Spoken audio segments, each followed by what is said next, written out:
From Studio A at the USC Annenberg School, I'm Jas Kang. Joining me today, a former USC Trojan and NFL player, Lawrence Jackson. Lawrence, thanks for coming in and doing this, man. Thank you. Appreciate it. Now, looking back at it, you're a Los Angeles guy through and through, grew up here, played football at Inglewood High School, dominated as a linebacker and defensive lineman. When did you realize that you had the potential to play in the NFL? Well, I made the choice when I was in 5th grade to pursue the NFL, where I felt that there was a stark difference between my performance on the basketball court for my size and my performance on the football field for my size. I can do stuff, as a football player that the small guys couldn't do. And then I played 1 year at Pop Warner, made the All-Star team. Trevor Reza was my quarterback. I was the center. Wow, okay. Yeah, super crazy. And I was overweight and had to battle with the weight issue, and I knew that football was something that I was natural at. And I knew that once I got to high school and I wasn't restricted by weight, that I would be able to flourish. So I knew that I had the intangibles to make it and the vision to get there. So. Now, you decided to end up wanting to come to USC. Actually, I read the interesting stat. You and Chargers quarterback Phillip Rivers, only two guys to start 51 NCAA games throughout your 4-year career. Right. You won a couple of national championships. Also were second-team All-American 2007. Right. Aside from the on-the-field accomplishments, how do you think you grew as a person during that time? Well, I think I grew a lot. I tell people that football was my training camp for life, where there was very few things that could hold my attention for that long and challenge me as hard as football challenged me, but for me to still stay in one piece and stay focused and not get distracted. And through that, I learned a lot about character, stick-to-itiveness. I learned about time management. But most importantly, I learned about believing in yourself. Here I am as a kid from Inglewood and telling my grandma that I want to be a pro football player, and her being a lifelong educator, she's like, I hear that all the time. You might want to change your goal. And I'm like, no, this is what I want to do. And to go ahead and do it and achieve that by making the choices to get out of the situation that I was in and not go down the same path as everybody else, it makes me as a person very excited in the sense that I already have a vision that I've achieved. I've lived out a goal, you know what I mean? So as a person moving forward, you can't not be committed to yourself once you've already received the rewards from having been committed to yourself.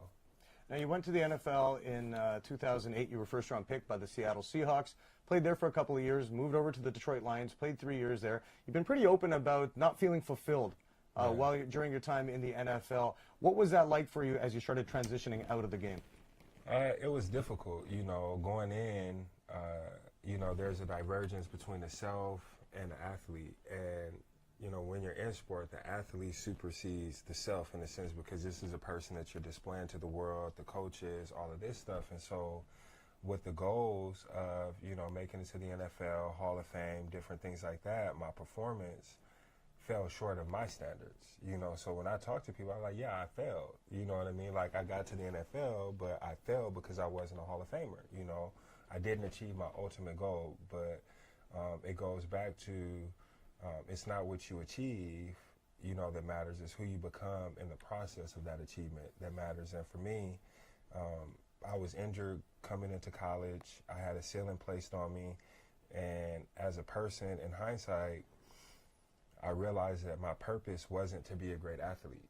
My purpose was to be a great human. And through being an athlete and being a great performer and have a great set of skills, it allowed me to refine who I was as a person. So now I can go into the world and just be who I am. And we talked about this last week as well. You kind of moved into being an entrepreneur. You have Milk and Soul, an ice cream company that you're running. You're also helping a lot of at-risk youth here in Southern California. Another interesting thing, you're starting your own TV show. Yeah. How did you get into that, and what kind of story do you want to tell with the show?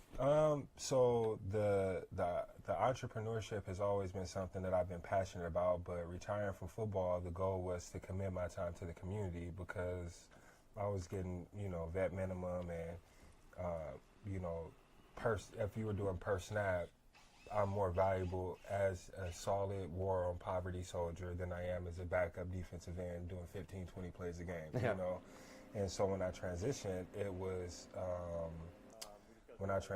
was understanding that it's going to be a process, but what didn't registered early on was the lack of connection with self, and that's where, things got really crazy.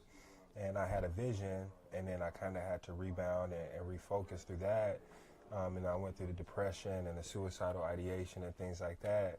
And having made it out of that, that's where a lot of the motivation for the show comes in, where I felt like I was a, prepared athlete, sociologist, study philosophy as well, so I understood the soft sciences, and going in prepared for it, and to still be like really close to killing myself, and seeing guys like Junior Seau, other great players from different sports take their lives. For me, it's really a survivor's tale.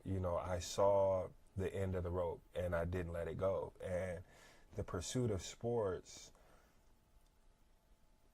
it has a way of jading your perception of life, and most student athletes get caught up in being an athlete, and then they get in the situation I was in where it's like, yo, I'm a person now, and I don't have anything, solid to gravitate towards, and so that's what, for me, the show is a reminder and an educative tool, not only on suicide, suicidal prevention and awareness, where I deliberately hid it from people, so it's me showing people how people with suicidal ideations hide it.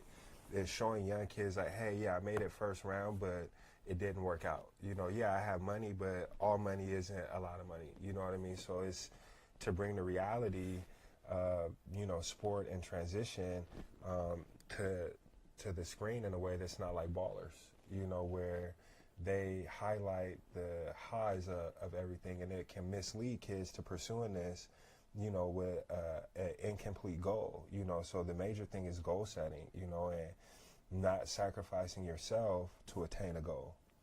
Now, Lawrence, you bounced back a lot. I mean, I did read a lot about you having these issues. It's great to see that what you're doing. Ultimately, 10 words or less, 5 years from now, where is Lawrence Jackson going to be? Lawrence Jackson will be over a table looking at a map of a successful campaign on the war of poverty.